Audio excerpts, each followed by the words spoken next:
여러분 안녕하십니까? 주말 아침 전남 동부권 소식입니다.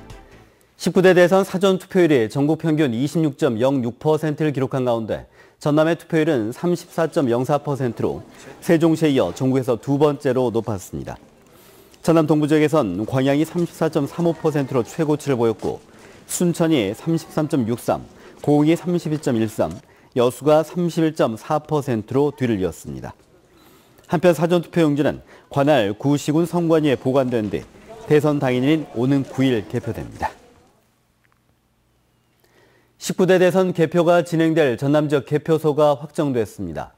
전남 선관위는 오는 5월 9일 오후 8시에 투표가 끝나면 순천 팔마체육관과 여수 흥국체육관 등 전남 지역 22곳의 개표소에서 정당별 참관인과 선거 사무 인력 등이 참석한 가운데 개표를 시작할 계획입니다. 선관위는 또 개수기 집계와 수작업 등의 절차를 거치면서 지난 20대 총선 때보다 개표 작업이 느려질 걸로 보인다며 경찰 등 유관기관과 함께 공정한 개표 활동을 위해 노력하겠다고 밝혔습니다. 광양의 어린이들이 다양한 놀이 체험을 할 수 있는 테마파크 조성이 가시화하고 있습니다. 지역에 마땅한 놀이시설이 없어 사업 타당성은 높지만 막대한 사업비 확보와 운영 주체 선정이 걸림돌입니다. 김종태 기자입니다. 광주시 우치동에 위치한 패밀리랜드. 각종 놀이시설을 갖춘 테마파크로 어린이들로부터 인기가 높습니다. 하지만 전남 지역에 이 같은 대규모 어린이 테마파크는 한 곳도 없습니다. 지역민들이 어린이 테마파크를 찾으려면 수도권이나 영남권까지 방문해야 하는 불편을 감수하고 있습니다. 먼 거리를 이제 체험학습을 가잖아요. 그러다 보니까 경비도 많이 소요되기도 하고 버스를 대절해서 이동하다 보니까 이제 갔다 올 때까지 안전적인 부분들이 굉장히 염려되기도 하죠. 광양시가 이런 상황을 감안해 어린이 테마파크 조성에 속도를 내고 있습니다. 테마파크 조성을 위한 타당성 용역을 통해 대상지와 콘텐츠 계획 수립에 들어갔습니다.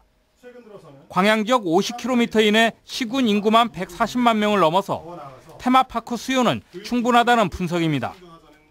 현재 거론되고 있는 테마파크 대상지는 도이동 중앙근린공원과 대군 저수지 등 3-4곳. 파크 콘텐츠도 단순한 놀이시설에서 벗어나 빛과 철, 자연을 활용해 즐거움과 교육적 요소를 가미한 다양한 체험시설로 차별화할 계획입니다.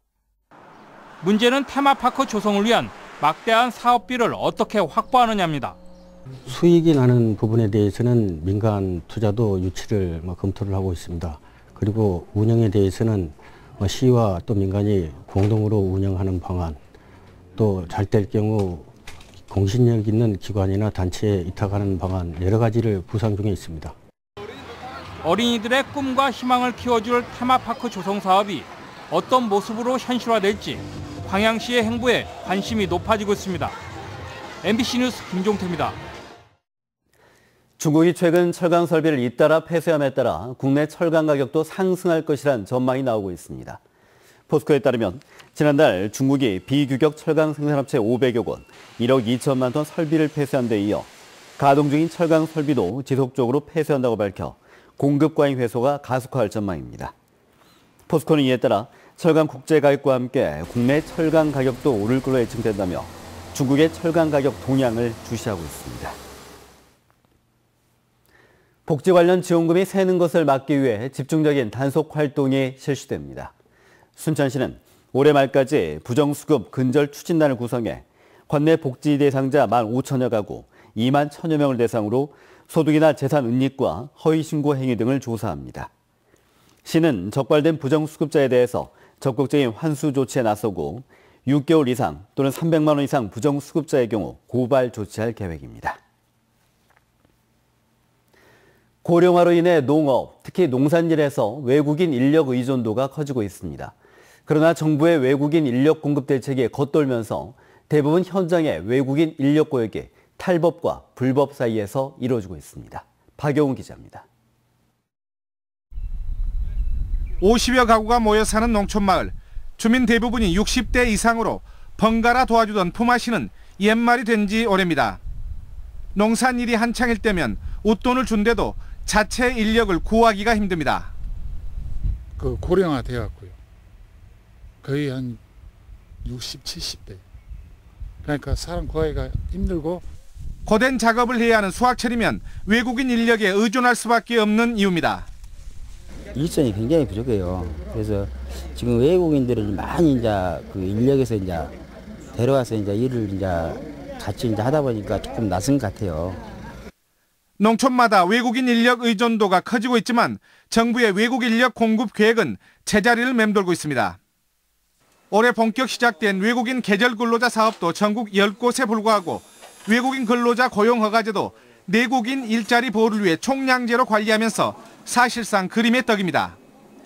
사정이 이렇다 보니 상당수 작업 현장에서는 3개월짜리 단기 취업비자 또는 취업이 불가능한 단기 여행비자 입국자 그리고 불법 체류자들로 메꿔지고 있습니다. 그 사람들이 그 기간까지만 일을 하고 빠지면은 아무 상관없는데 그 다음 해가 문제라고. 현재 일손 부족을 호소하고 있는 전국의 농가는 전체 80%가 넘습니다. 농민들은 최소한 영농철에 맞춰 연중 8개월 이상 일할 수 있는 고정 외국인 인력 확보 방안 등 현실성 있는 대책을 요구하고 있습니다. MBC 뉴스 박영훈입니다.